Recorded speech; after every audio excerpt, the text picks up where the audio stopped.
هي المقابلة دي وسام بتقبع على صدر الفنان بتخليه سعيد جدا. كل سنة وانتم طيبين، واسكندرية دايما طيبة وجميلة زي ما بقى.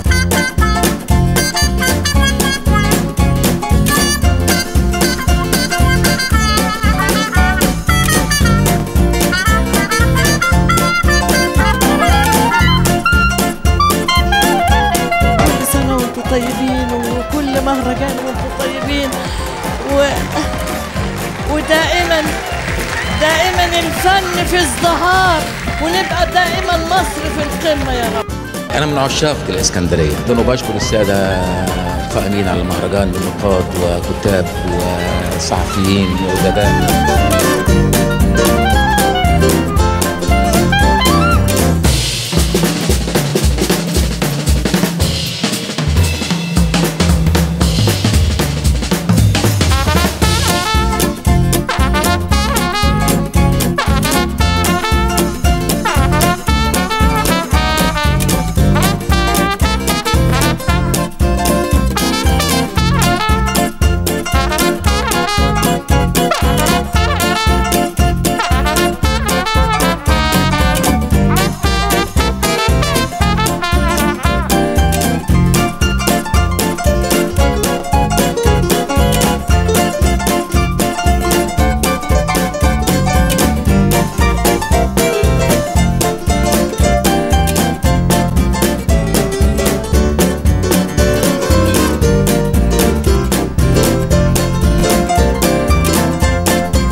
يدفينا ينسينا يمحي الحزن بينا، نلقى الخير سفينة تعدي بينا ترسي بينا البر حب. مش عارفة أقول إيه، فرحانة جدا جدا جدا، وشرف كبير ليا إني أكون هنا في وسطيكم النهاردة.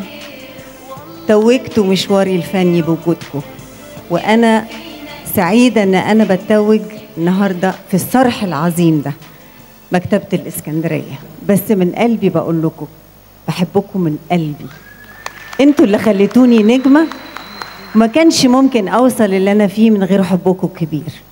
بشكركم.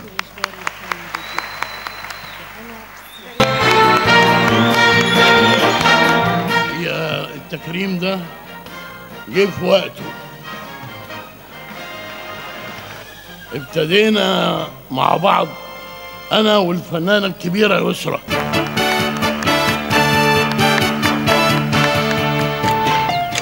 المنتج الكبير الأستاذ محسن علم الدين.